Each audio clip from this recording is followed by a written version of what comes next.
नमस्कार मित्रों, आज के इस वीडियो में आप सभी का स्वागत है।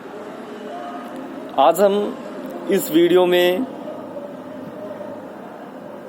चंद्रधर शर्मा गुलेरी की उसने कहा था कहानी की समीक्षा करेंगे। इस वीडियो से पूर्व के वीडियो में हमने उसने कहा था कहानी की समीक्षा की।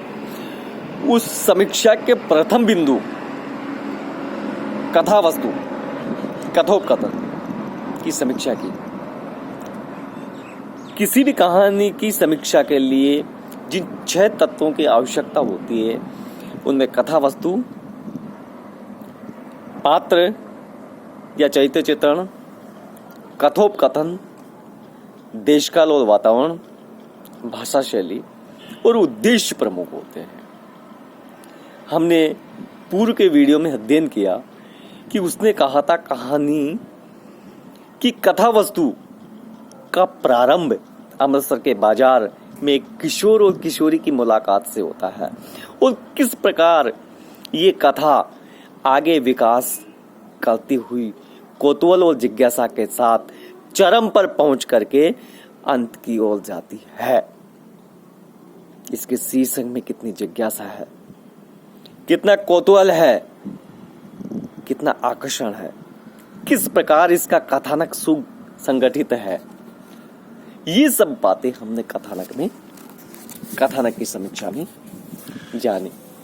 साथियों, आज हम इस वीडियो में अध्ययन करेंगे उसने कहा था कहानी के पात्र या चरित्र चित्रण। उसने कहा था जो कहानी है इसकी जो पात्र है वो वास्तविक और संभाव्यता ही नहीं, इनका व्यक्तित्व, इनका चरित्र इस प्रकार का है कि ये हमारे मन पर गहरी छाप छोड़ते हैं, गहरा प्रभाव डालते हैं और हमेशा के लिए चिरस्थायी रूप से हमारे मन में बस जाते हैं। पात्रों की संख्या की दृष्टि से देखा जाए तो हजारा सिंह, बोधा सिंह, वजीर सिंह, लैना सिंह, सूबेदार, सूबेदारनी, जर्मन पलटन साहब, कई सारे पात्र हैं जिनका व्यक्तित्व कथा को गति देने में, उद्देश्य की ओर अग्रसर होने में सहायक सिद्ध है। लेकिन हम अगर प्रमुख पात्रों की चर्चा करें तो इसमें प्रमुख पात्र 2 ही माने जा सकते हैं। पहला लैना सिंह और दूसरा सूबेदार। लैना सिंह के चरित्र को हम लेते हैं तो ये कहा जा सकता है कि लैना सिंह का जो चरित्र है, उनका जो व्यक्तित्व है वो बड़ा ही महत्वपूर्ण है, प्रभावशाली है, उत्कृष्ट है, पुष्ट है। लैना सिंह के व्यक्तित्व और चरित्र के 2 रूप हमारे सामने आते हैं। उन 2 रूपों में प्रथम तो है एक प्रेमी का रूप और दूसरा है एक कर्तव्यपरायण व्यक्ति का रूप, या जिसको कह सकते हैं अपने कर्तव्य के साथ साथ जो वीरता के गुण हैं वो उनके व्यक्तित्व की दूसरी विशेषता है। प्रारंभिक अवस्था में, किशोर अवस्था में उनके व्यक्तित्व में, उनके चरित्र में प्रेम भाव की ही तीव्रता थी। प्रेम के क्षेत्र में लैना किस प्रकार साहसी और कर्तव्य निर्वाह के रूप में अपना व्यक्तित्व का निर्माण करते हैं, ये इस कहानी में दर्शाया गया है। लैना सिंह एक सिपाही है, आज्ञा पालन करना जानता है और कमांड करना भी जानता है।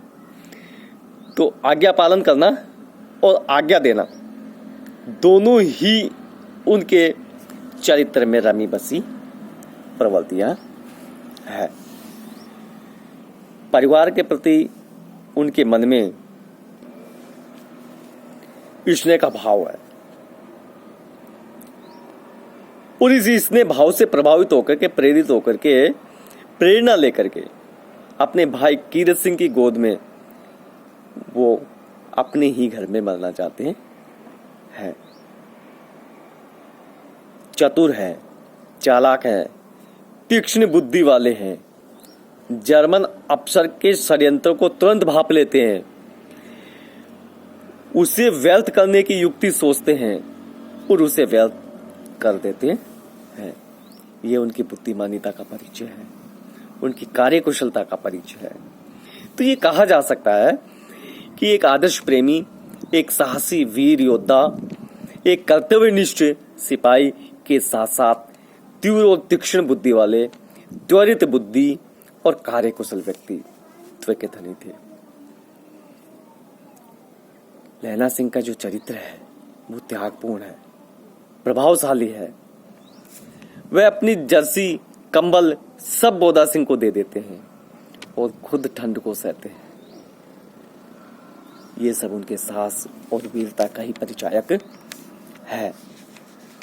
उनके साहस की और उत्सर्ग की भावना इस प्रकार बलवती होती है कि खुद घायल अवस्था में होते हुए भी सूबेदार, उसके पुत्र और बाकी के साथियों को अस्पताल तक पहुंचा देते हैं।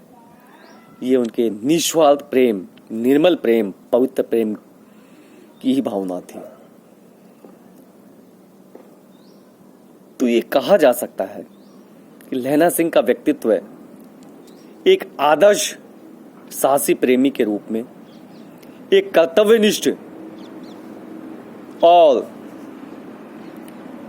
त्याग की प्रतिमूर्ति के रूप में हमारे सामने आता है। दूसरा प्रमुख चरित्र है सूबेदारनी। सूबेदारनी का बचपन का रूप वह है जब वो अपना मामा के यहाँ अमृतसर आई हुई थी और बालक लैला सिंह से दही वाले के यहाँ उनकी मुलाकात होती है, उनकी भेंट होती है। बचपन का जो नटखटपन, चंचलता और लज्जाशीलता पाई जाती है, वो सब गुण सूबेदारनी में मौजूद थे। एक बचपन का रूप। दूसरा रूप जब आता है, जब उनकी शादी हो जाती है और सूबेदार के साथ वो जीवन व्यतीत करती है, अर्थात सूबेदारनी के रूप में लैला सिंह को अपने पति और पुत्र की जीवन रक्षा के लिए प्रार्थना करती है। और ये जो प्रार्थना है उनकी एक आदर्श कर्तव्यशील पत्नी, वात्सल्यमयी माता का करुणामय रूप हमारे सामने आता है। तो उनके देखो कोमलता, चंचलता, वात्सल्यमयी, त्यागमयी, समर्पिता और कर्तव्यशील पत्नी, ये चारित्र गुण हमारे सामने आते हैं। पति और पुत्र दोनों ही फौज में हैं, इसलिए उनके मन में व्याकुलता, उद्विग्नता, बेचैनी का होना सहज है। उन दोनों के प्रति प्रेम और कर्तव्य का पालन करती हुई वह लैला सिंह के निस्वार्थ प्रेम को भी समझती है और उसका सम्मान भी करती है। उसके चरित्र की उज्ज्वलता और दृढ़ता का प्रभाव उसके मन पर रहता है और बचपन की वे सभी घटनाएं उसे याद हैं जो लैला के निस्वार्थ प्रेम की प्रमाण थी। इस प्रकार प्रेम और कर्तव्य दोनों ही का निर्वाह करने वाला उसका चरित्र है, व्यक्तित्व है। तो हम अगर संक्षिप्त रूप में कहें तो ये कह सकते हैं कि सूबेदारनी का चरित्र निर्मल, पवित्र, चंचल, त्याग की मूर्ति, कर्तव्यशील पत्नी, वात्सल्यमयी माता तथा दूसरों का सम्मान करने वाली, प्रेम को पहचानने वाली तथा निस्वार्थ भाव की मूर्ति थी। चरित्र चित्रण के बाद कथोपकथन की चर्चा करते हैं। कथोपकथन से तात्पर्य होता है संवाद, बातचीत, वार्तालाप। जब तक किसी कहानी में पात्रों के मध्य वार्तालाप नहीं होगा, संवाद नहीं होगा, बातचीत नहीं होगी तो कहानी का विकास नहीं होगा, कहानी उद्देश्य की ओर अग्रसर नहीं हो सकते, उद्देश्य को प्राप्त नहीं कर सकते, किसी कार्य की सिद्धि नहीं हो सकती। इसीलिए कहानी के विकास के लिए, उद्देश्य तक पहुंचने के लिए संवादों की रोचकता, संवादों की स्वाभाविकता, संवादों के संक्षिप्तता, उसकी विस्तृतता, उद्देश्य परक होना, संकेत परक होना आवश्यक हो जाता है। ये संवाद ही वो चीज है जिसके माध्यम से चरित्रों का उद्घाटन भी होता है और कथानक का मार्ग भी हम जान पाते हैं। कथानक कई प्रकार के हो सकते हैं, संक्षिप्त हो सकते हैं, मध्यम आकार के हो सकते हैं, विस्तृत हो सकते हैं, उद्देश्य को बताने वाले हो सकते हैं, चरित्र को उद्घाटन करने वाले हो सकते हैं।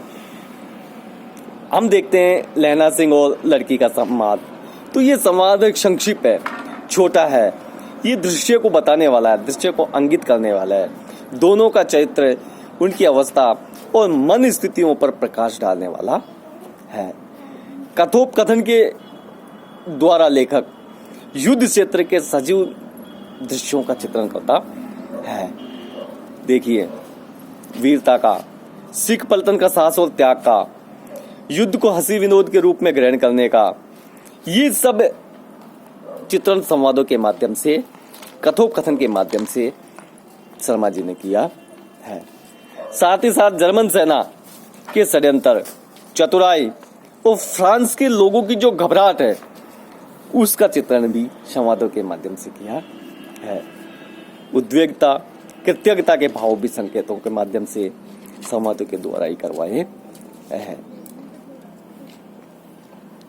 कहानी के कथोपकथन में जो संवाद है, उसमें पंजाबी और प्रादेशिक शब्दों का प्रयोग हुआ है, जैसे कुड़माई, पाधा, खोता, सोरा, तथा अंग्रेजी और जर्मन की शब्दों का प्रयोग भी किया है, क्योंकि ये शब्द इसलिए किए हैं कि संवादों में वास्तविकता आ सके, संवादों में सत्यता आ सके, विश्वसनीयता आ सके।